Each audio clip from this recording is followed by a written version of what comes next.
Bukod sa pagbibigay balita, naging daan ng PTV Sports sa paghahatid sa inyo sa loob ng tahanan ng ilan sa ating mga pinakasikat na atleta. Amin rin pong ipinakilala sa inyo ang ilang mga papasibol na pambato ng bansa, kasabay ng pagbibigay daan para makilatis ang ilang sporting disciplines na bago sa ating pandinig o paningin. Mabuhay Luzon, Visayas, Mindanao, Mega Manila at World. Ako po si Snow Badua. Ngayong araw, time out po muna tayo sa paghahatid balita upang sabay-sabay nating mas kilalanin ang iba pang mga atletang hinahangaan at pagkilala sa mga disiplinang sport na hindi pa tayo pamilyar. Ito po ang PTV Sports Special.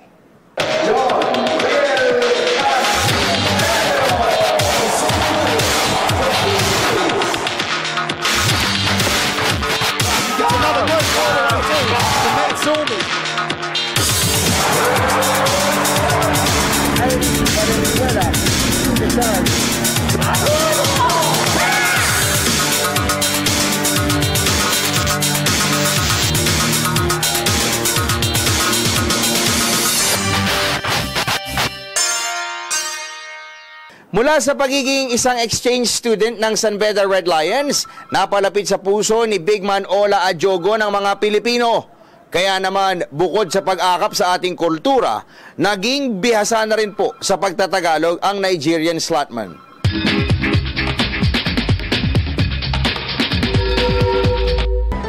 Ola's decision to play in the Philippines while getting a good college education has earned him fans and the respect of the Filipino basketball community. He's also very friendly and speaks almost perfect Tagalog. Let's check out his crib, which is actually the huge San Beda campus. Let's go, guys!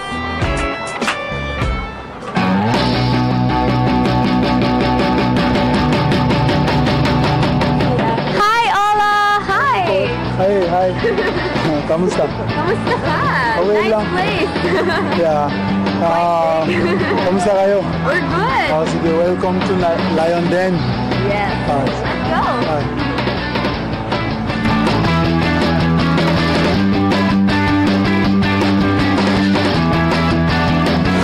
Okay, you guys, welcome to our basketball gym. We actually have two basketball courts here. This court is called the Manny V. Pangilinan Gymnasium, and then this other one is called Robert Kyoto Junior Gymnasium. So we practice either of the two every day. So as you can see, these are trophies, like the trophy room for like San Beda athlete, San Beda sport. That's our trophy rooms. As you can see, a lot of trophies full of I think I'm part of this one. You're part of it. Yeah, look at like this one, basketball senior division. I'm part of that one, and then I'm part of this one. I think this is the last one. What's the latest? I think wait. No? Wait. That's the latest. Yeah. This is 88. That's 89, and then maybe we'll probably get 90 this year, so I'm not sure. So these are like the trophy room.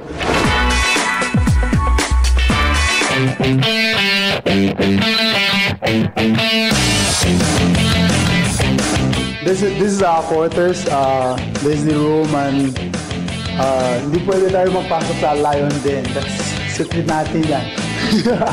And then this is where we take shower. That's natin.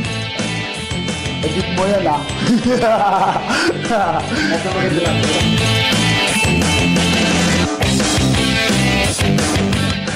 That's where we dry our clothes and stuff. That's where we do laundry after practice and jerseys.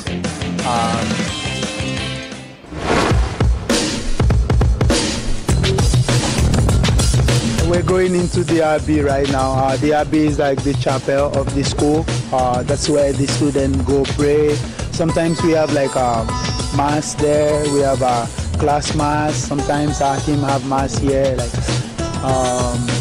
almost every time. And each time I have problem with myself, I have some difficult times, I just go there to find peace of mind.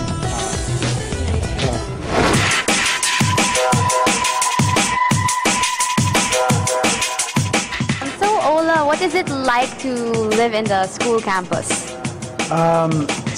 Actually, it's actually been fun for me staying inside San Beda because we have a great community and the security, and I feel at home because since I've been here since 2009, it's been great being around good people, taking care of you, trying to talk to you every day and telling you to go, telling you to bring out trying to bring out your best in you, and you know, for me it's been fun, and so sometimes it's challenging, pero that's what I live for, you know, that's who I am, you know, so I have to live for it.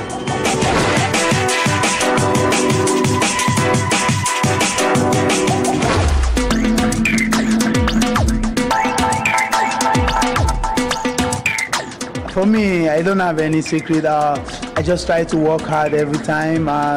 Every time in practice, I try to give my best, and during the games, I try to stay composed, try to be myself, not to get. Even if I get hit every time, I do all the dirty jobs for my teams. So still, I just stay calm. I play my game. I try just to do the little things. I don't try to do too much, just to do the little things that will help my team win. So I think that's just it. And been working hard, taking care of myself, stay healthy. I think that's just the key.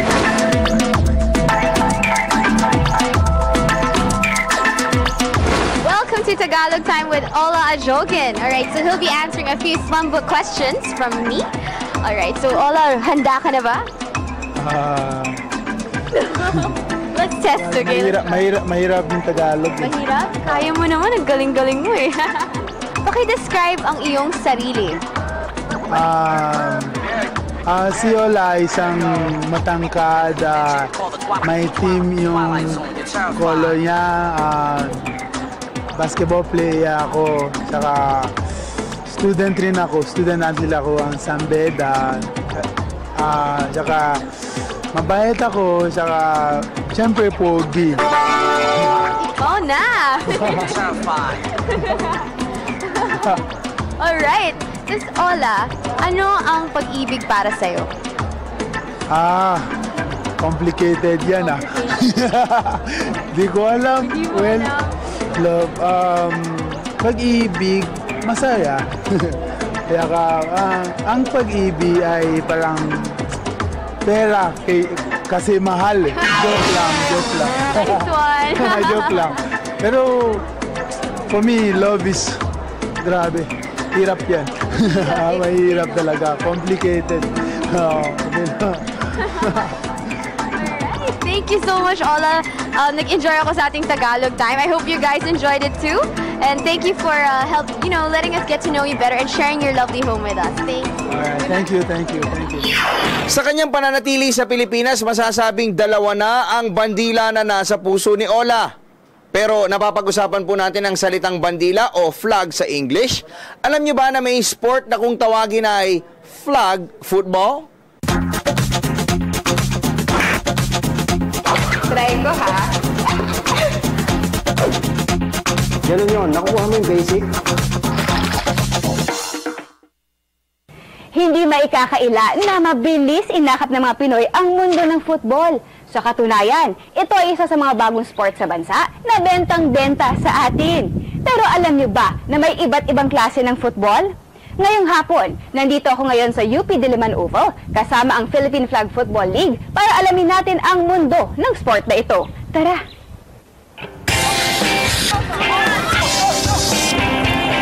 Masasabing isa sa pinaka-adrenaline at energy-consuming na sport ang flag football.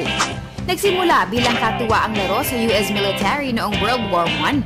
Isa na ngayong highly competitive sport ang flag football, kung saan bilis, technique at teamwork ang puhunan dito. It is similar to the game of American football, but for contrast, walang tackling ng person. We pull the flags. Each player has this. They wear this. So, to signify a down, you just pull the flag. Whoever the ball carrier is. Ano nga ba ang pinagkaiba ng disiplinang ito sa tradisyonal na football na kilala sa buong mundo? For contrast, yung football na Ascals, that's kicking the ball. Okay. This one, we have one forward pass. Then the receiver catches the ball and runs the ball to an end zone where he can score. He or she can score. A basic touchdown is 6 points. Point after try, there are two kinds.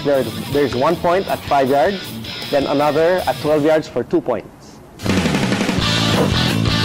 Nakakatuwang isipin na simple lamang ang mga gamit na kailangan para makapaglaro ng flag football. Basically, we just need the flag belts. These are international standard flag belts, flag tag, sonic pops, and then a standard ball. Playing attire, that's it. Pwede na tayo maglaro ng flag.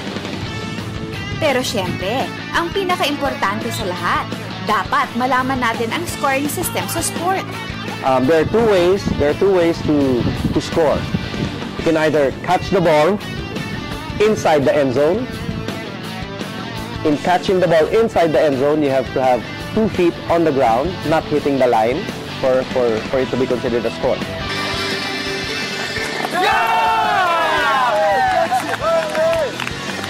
Or run the ball or carry the ball inside the end zone. There is this invisible plane that we call it, no? Covering the end zone. You just bring the ball over the plane, that's already a score.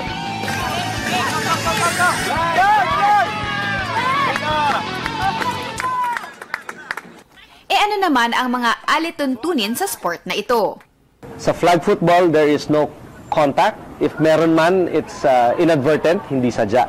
In the Philippines, we play 3 formats. We do 4-man, 5-man, and 7-man. Now, yung 4 and 5, yan ang no contact. Yung 7-man, semi-contact. Because we have line blocking. We don't have downfield blocking, we only have line blocking. Now, how do we block? Okay, how do we block? In flag football, the regulation block is open palm. Okay. Open palm. And the contact area will be neck down, waist up. Front. Okay. Okay, so pwede i-block frontal. Frontal lang talaga. Okay. It's either use open palm or forearm. Okay, pantay dapat siya, no? Hindi yung fist out. Okay, forearm or open palm.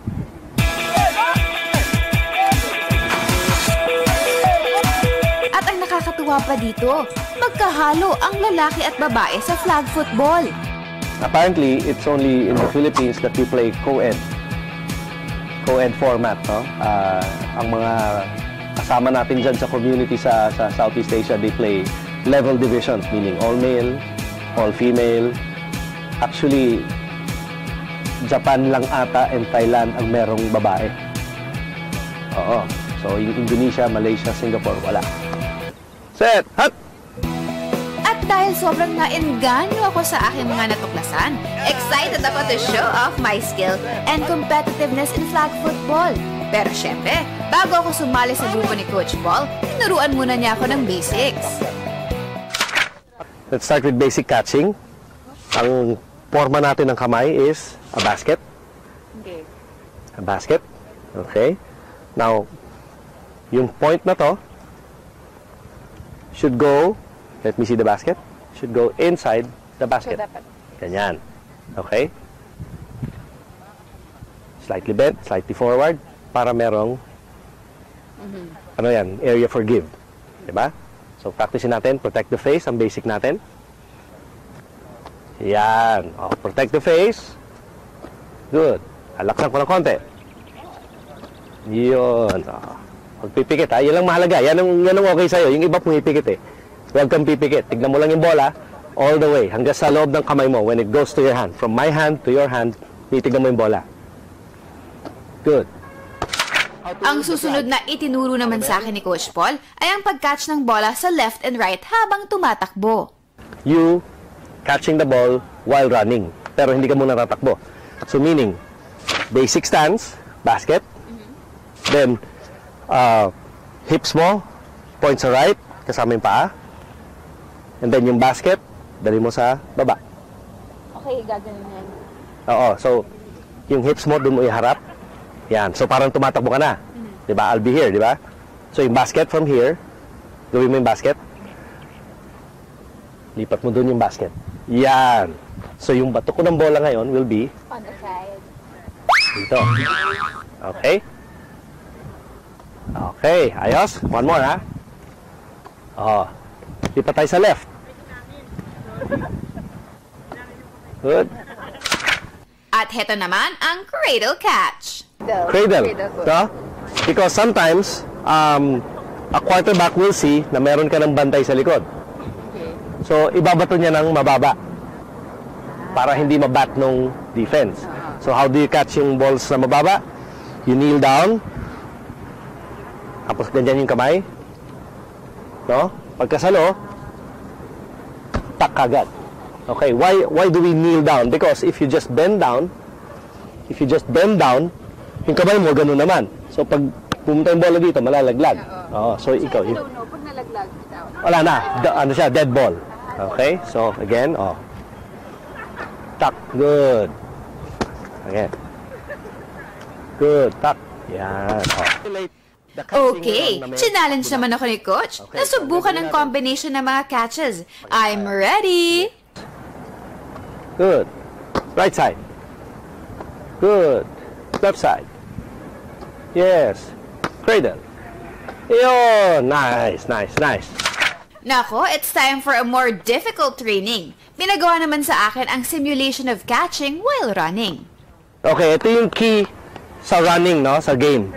You do not slow down because if you do, your timing with the quarterback will be off already.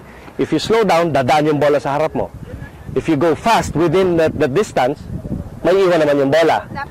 Consistent, isa lang. So let's do it 50% first. Dahil while running, you show me a target, give me a target para doon ko ibabato yung bola. Good. Then run. Okay, good. Pabalik ulit. Go. Yes. Nice. In-explain naman sa akin ni Coach Paul ang basic rules for ball carriers. If you're a ball carrier, okay, you cannot guard the flag with the ball, with your elbow, or leaning over. Bawal yan. Do not. Yan. Bawal yan. Okay? Ang tawag dyan, flag guarding. At the same time, as a ball carrier, ikaw naman, hindi mo pwedeng hawakan yung shorts to get the flag. So, dapat talagang flag lang. Talagang flag lang. You cannot hit the person. Okay? You cannot also swipe the ball. Okay? Talagang flag lang ang pupuntahan mo. Okay. Now, best positioning to deflag a ball carrier. Face me. I will square up. Get your flag. Okay. So, ganyan. Naka-square up ako. No? Ball carrier lang ang pwedeng i-deflag. Now it's time for me to show them what I got. Competitive yata ako. Dito sa exercise na ito, ako ang may hawak ng flag. Kaya dapat ma-deflag ako ng kalaban. You can try, but you won't succeed. Pero ito lang yung area natin, ha? Yan lang. From yellow cone to blue cone, yellow cone. Yan lang yung area mo, ha? Not outside, ha? Dito tayo sa gitna. Ayos? Ready? Go! Ahay! Grabe ka rin! Oh ha? Di mo ako nag-deflag? De. Exchange naman kami ng rule. I'll play defense and try to deflag my opponent. Ready? Go! Oh, nice! Okay yun. Nice try. Oh, balik.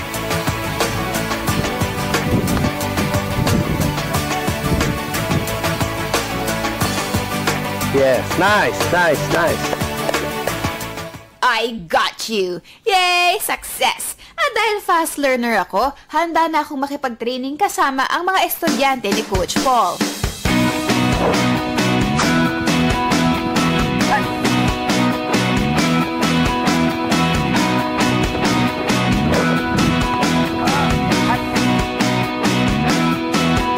Oh, that's right.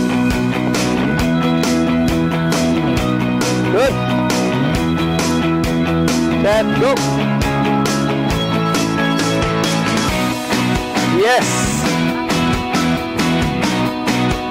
Good, and run. Look up! Magbabalik po ang PTV Sports Special. Sa mga hindi sanay na makita, maaaring isipin ninyo na isang uri ng kulto o weird na sport ang kendo. Ang disiplinang ito na nagsimula sa bansang Japan ay gumagamit ng matinding skill sa paghawak ng sandata gaya ng espada, bamboo sword at marami pang iba. Try ko ha. Ganun yun, nakuha mo yung basic. Ang susunod na sport na aking susubukan ay isang Japanese martial arts. May idea na ba kayo kung ano ito? Ito'y walang iba kung hindi ang kendo. Kendo o Way of the Sword, isang sining ng palakasan na ipinakilala ng mga Hapones, kung saan importante ang coordination of mind, body and spirit upang maging isang matagumpay na kendoka. Bukod sa pagiging epektibong self-defense, layon rin ng kendo na hubugin ng dangal at kagandahang loob ng bawat practitioner ng nasabing sport. Martial arts. Long time ago in Japan, there were many samurai warriors who had real swords, but now kendo became sports. So we have many rules to do kendo. We need a strong mind to do kendo, and especially kendo mold mind and mold body. And when we do kendo, each other respect and always thank you very much mind need to opponent. At sa pagpasok ko sa dojo ng kendo, hindi ko naiwasang matuwa sa mga gamit at kasuotan ng mga kendoka. Kaya naman isa-isang ipinaliwanag sa akin ni Sensei Igarashi kung ano ang mga gamit at mga batas na pumapaloob sa esport na ito. This is wooden sword. We call it bokuto. Bokuto, wooden sword. Long time ago, they trained by this one. So many, samurai warriors got injured. And now kendo became sports. So we use bamboo sword. We call it shinai. Bamboo sword. We call it shinai. This is men. Put on men. Then you can hit here, man. And the next, this is kote. Kote protector. So all athletes Like this. wear Yes. that during the competition. And you can hit kote here. At dahil kailangan munang mahasa ng mabuti ang tamang forma at teknik sa kendo, hindi pwedeng basta-basta na lamang sumugod sa isang competitive combat ang isang bagito. I think we need 1 year train. Training. No combat. Sa unang tingin, mukhang nakaka-intimidate ang sport na ito dahil sa training pa lamang. Talaga namang humahataw na sa galing ang mga estudyante ni Sensei. Kaya naman inalam ko kay Sensei Igarashi kung may age limit dito. I think no age limit. Yes, a kendo can do small person, tall person, fat person, not fat person, but they can fight each other. Aba-aba, sa pagliliwaliw ko sa dojo, nakabangga ako si Miss April Enerio na isa sa mga katropa natin sa PTV Network.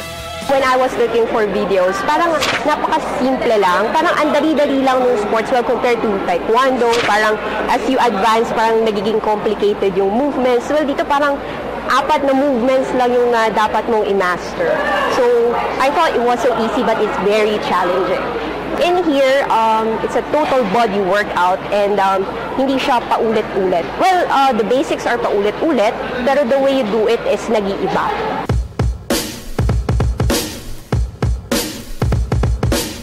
Wow! Lalo naman ako na-excite na matutunan ng sport na ito. Nasa tingin ko naman ay kayang-kaya ko makipagsabayan sa mga kalaban. At dahil dapat aligned ang mind, body at soul sa kendo, nagsimula ang training namin sa maikling meditation.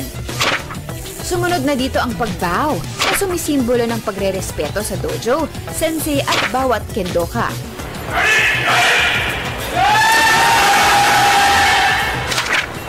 At ang pinaka-importante sa kahit anong training at exercises, ang warm-up.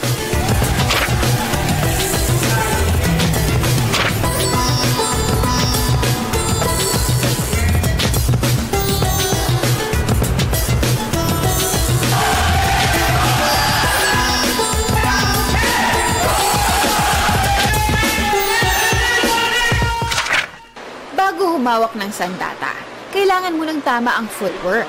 Kaya't heto ang front, back, left at right step sa kendo.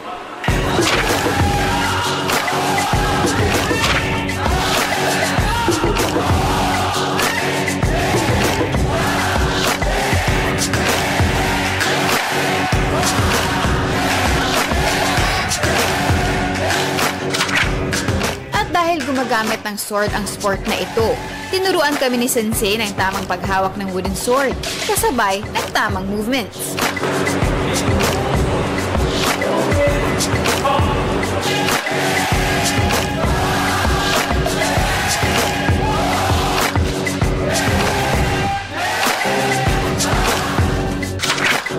Tinuruan naman ako ng basic skills sa combat ni Sir Ricky para maging handa ako sa pagsabak sa training. From start, you have to rate or yung bow.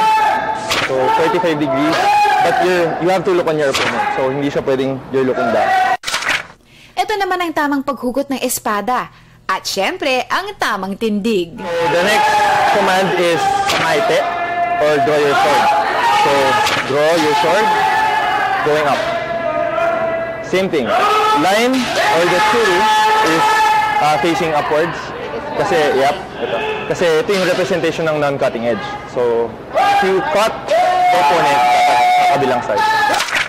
Sumunod na itinuro sa akin ni Sir Ricky ang tamang pag-hit o atake sa kalaban, kung saan may 4 na targets na kailangang tamaan.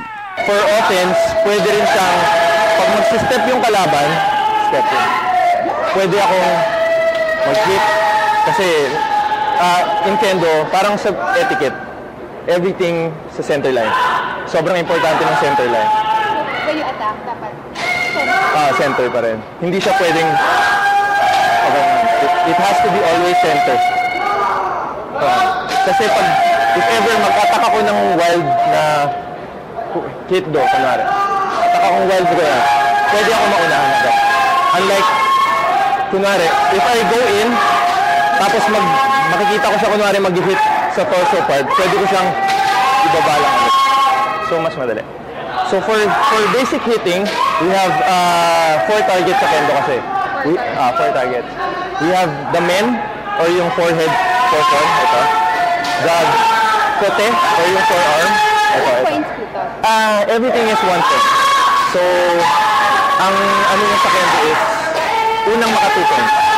So, yan. First target, second target, kote, that's the forearm. Third is yung do, o yung torso. Fourth is medyo pang-advance na, which is the throat. Ipinaliwanag niya sa akin ang kahalagahan ng pagsigaw sa bawat pag-atake ng kalaban, na sumisimbolo pala sa spirit ng isang warrior. This is it, Pansit. It's my time to shine! Isinama ako ni Sensei Igarashi sa mga kukuha ng kendo exam. Kaya naman kahit kabado ako, hindi ako nagpahalata. Kaya't go pa rin ang lola mo.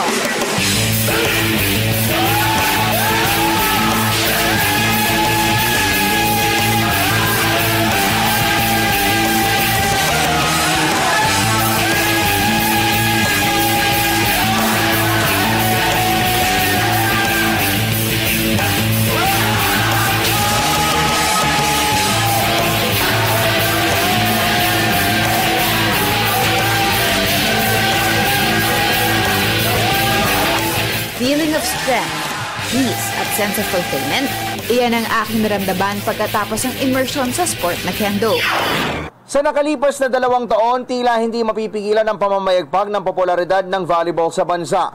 Katunayan, inaasahang magbabalik aksyon na po ang Pilipinas sa paparating na Singapore SEA Games. At isa po sa mga naging recipe ng volleyball marketing ay ang mga charming volleyballs gaya ng ating susunod na kikilalanin.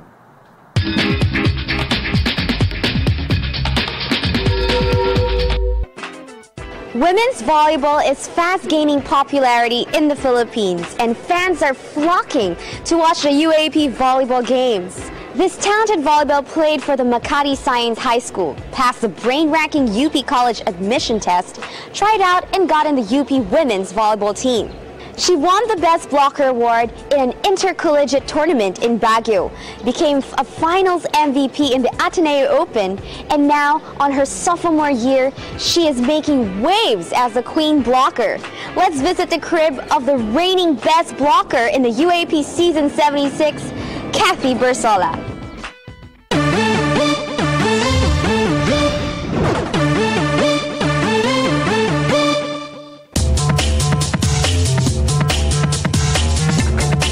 Hi, Kathy. Hi, I'm Kathy of the UP Lady Maroons, and this is my home. So let's go in. Let's go.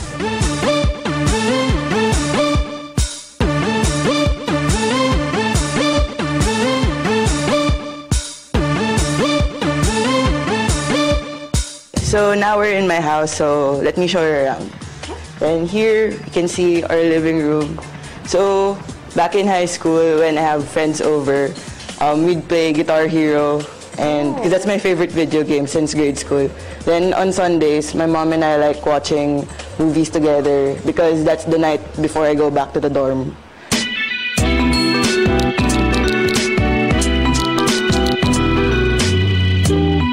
So this is our dining room, and we usually eat dinners together here.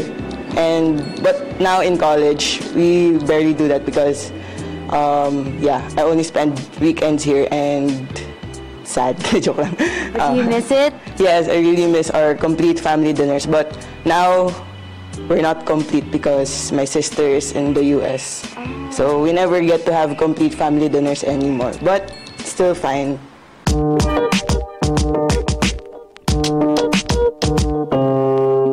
So this is our kitchen, and yeah, that's my mom. She's cooking lunch right now. Say hi to your mom. Pasta. Hello, guys.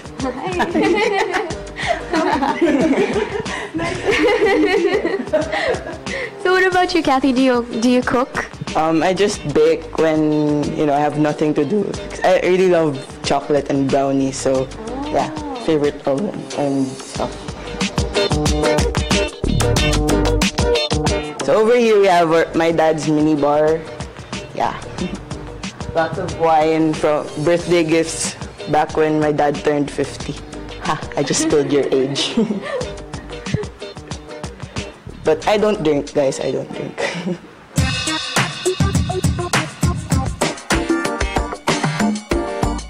Forgot to show you guys the mini sitting area where we usually receive our guests when we have a lot of them, and you can see an aquarium here where we have angelfish. Angelfish. Why did you get angelfish?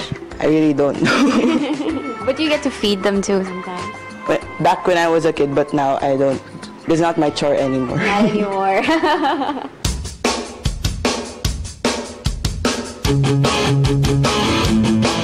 So let's go upstairs.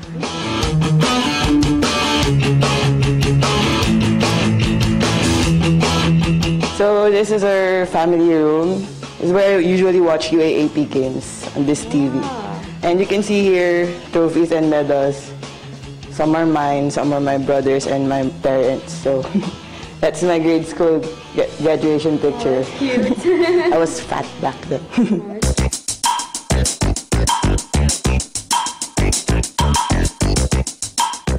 I actually share this room with my sister. That's her bed, but yeah, she's in the US. She's been there for almost 4 years now. So I have the room to myself. But usually it's empty because I'm only here on weekends. Yeah. And here's my mini library. Oh, so you like to read? Yeah, I'm really a bookworm. I've been interested with fiction and novels like the Percy Jackson series. And my favorite book here is Charlie and the Chocolate Factory. Oh, it's actually the first novel I ever read and finished back in grade school. And that was the book that got me interested in reading.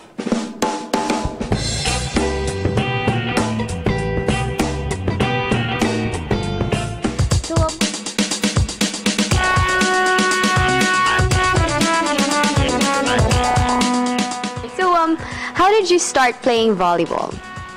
Actually got inspired to play by my sister because when I was in grade school, she was in high school and she was part of the varsity team. Then I'd see her play kasi we were in the same school, so Immaculate Heart of Mary College. And then I'd see how happy she was, and then I asked her one day to show me how to play. So the first time I got to hold a volleyball was in 3rd grade. I was 8 years old.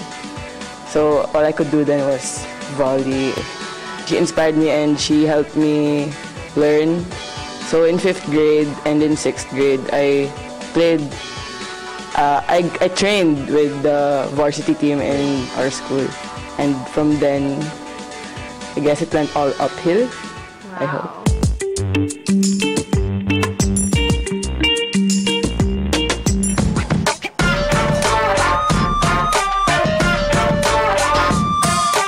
This is where I work out kapag wala kaming training. Yeah. Konti pa lang yung balls. Actually, kay Kuya sila. Regalo nila mommy dati kay Kuya. Si Kuya actually nagbe-build nito, pero hindi naman niya ginagamit.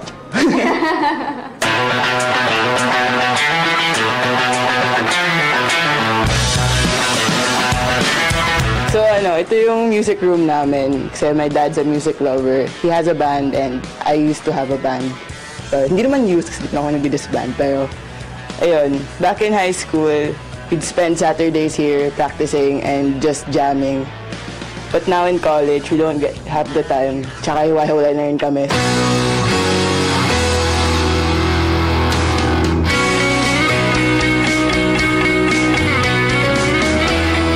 What's it like to have a daughter like Kathy? She's so talented, diba? Ang galing-galing niya. What can you say about her? Of course, we're so proud of her.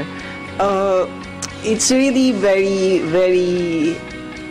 The feeling is amazing, you know, knowing that you have a daughter like her, na achiever, tapos she's really good, GC and wow. Kaya I'm so proud of her talaga. So sweet. Kayo po, Dad? Pinapanood ko lahat ng laro niyan eh. Kasi siyempre, moral support, tapos kahit sa out of town ng mga games, nandun kami para supportahan siya. Kuya, may message ka sa Wala. keep up the good work. So, what is your message to those young people who want to be a volleyball player like you? Kasi marami nag-idolize din sa'yo. Kung gusto mo talaga, kunin mo. Kung wag kang matakot, wag kang mahiya. Kung tingin mo, kaya mo talagang gawin, try mo lang nang itry. Magagawa mo rin yan. And ayun, just cliche, pero just follow your dreams talaga and your heart. Magbabalik po ang PTV Sports Special. Goalball ay isang sport na unang nilaro ng mga bulag o may mga kapansanan sa paningin. Pero dahil sa excitement na dala-dala nito, maging ang mga able sports addicts ay sinimulan na rin po itong laruin. Ito ay ang goalball. Alam niyo ba kung ano ito? Tara, sabay-sabay nating alamin. Try ko, ha? Ganun yun. Nakuha mo yung basic. Goalball, isang sport na idinisenyo para sa mga blind athletes noong taong 1946. Pero ngayon ay isang ganap na competitive sport na sa Paralympic Games. Sa katunayan, ito ang unang Paralympic event na para lamang sa mga disabled athletes. Sa sport na ito, mahalaga ang focus, superior hearing skills at excellent motor coordination. Pero syempre, dahil gustong-gusto kong subukan ng goalball, inalam ko kay Coach Francis Aquino kung ano ang sport na ito. Actually, goalball was actually introduced in Austria in 1976 in aid for the veterans who were blind at that time. And in 1978, it was actually being introduced sa World of Paralympics. So every Paralympic Games, this is actually being played. At dahil talagang naintriga ako, inalam ko na rin ang mga alituntunin sa goalball. Okay, some of the basic rules and regulations of the sport. Also, just like in basketball, we have shot clock violations. Pero dito sa goalball, it is a 10-second rule before you can throw the ball. Then, We also have side outs because we have lines, tactile materials for the linings. Then we have also illegal defense. Then we also have third time throw of the ball and high ball. These are the basic rules of the game.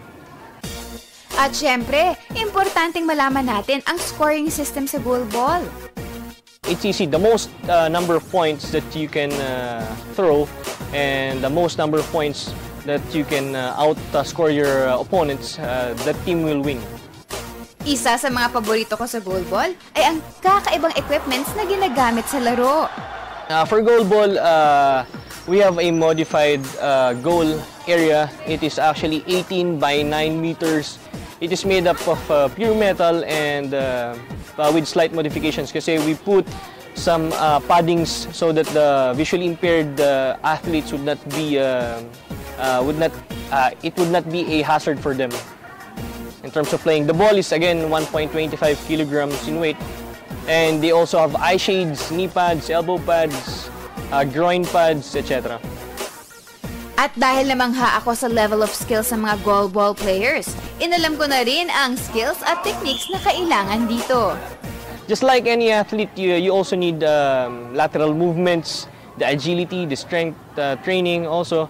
And the most important, I think, is in any sport naman is your IQ for the sport, your IQ level for the sport. Kasi if you know the game, you know how the rules go, and you know how to play the game, everything will follow.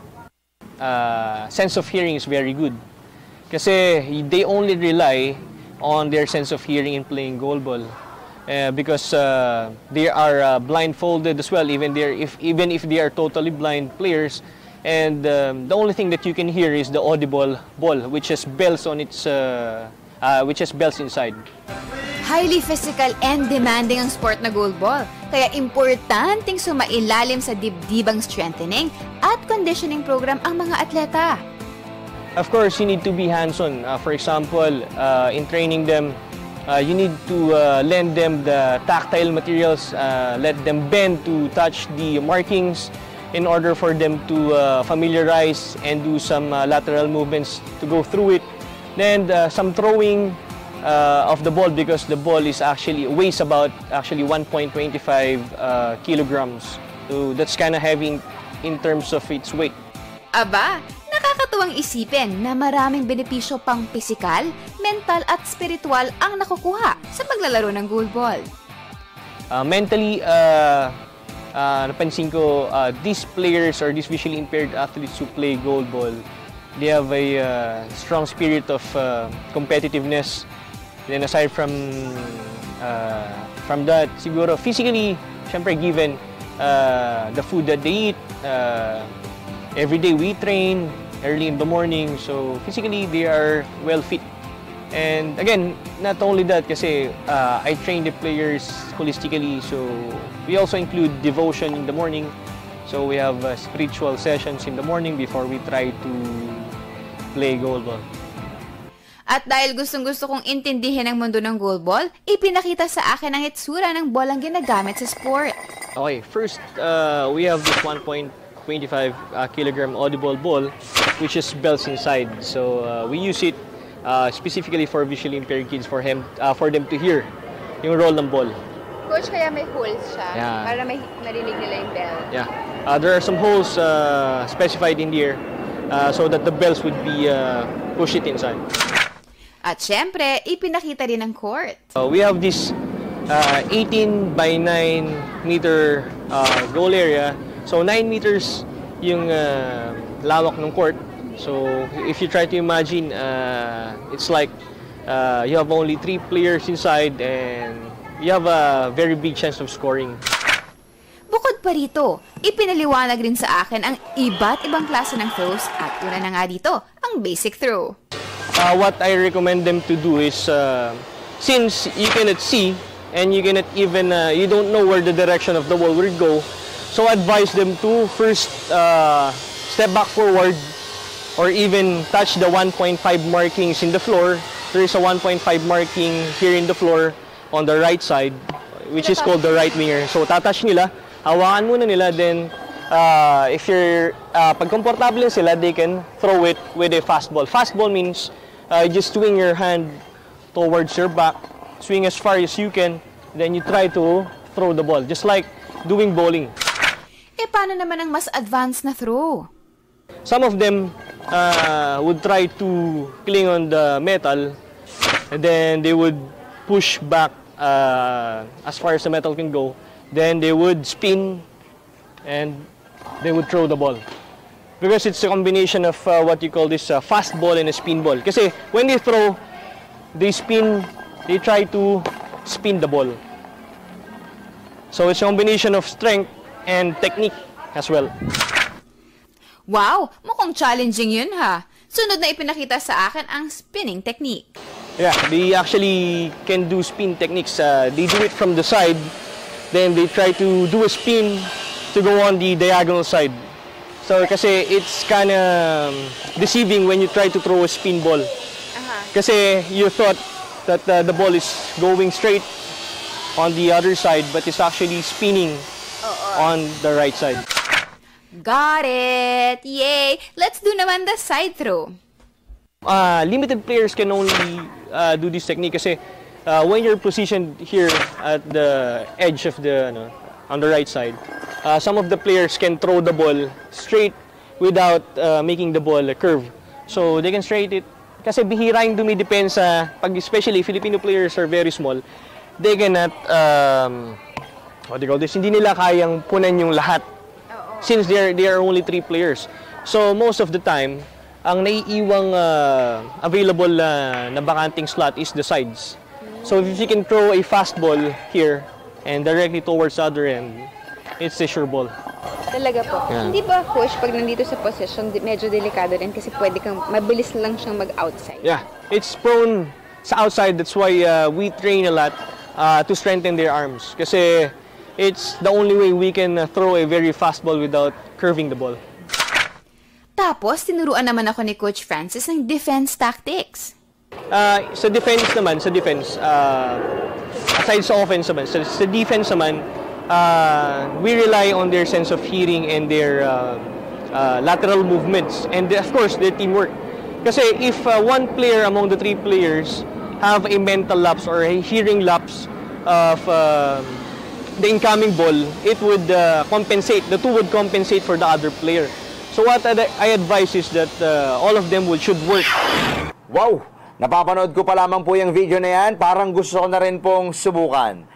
At sumayin niyo po ang isa na namang edisyon ng PTV Sports Special. Salamat po sa Rain or Shine, Barako Bull, Ever Belena, My Phone, Axel, Macbeth, Hookup Watches, Globe Telecom, Amazing Playground, Francis M. Clothing Company, Doc MJ Torres ng Zen Skin Institute, Frigo, Winston Navarro at Smart Communications. Ako po si Snow Badwa at ito po ang PTV Sports Special.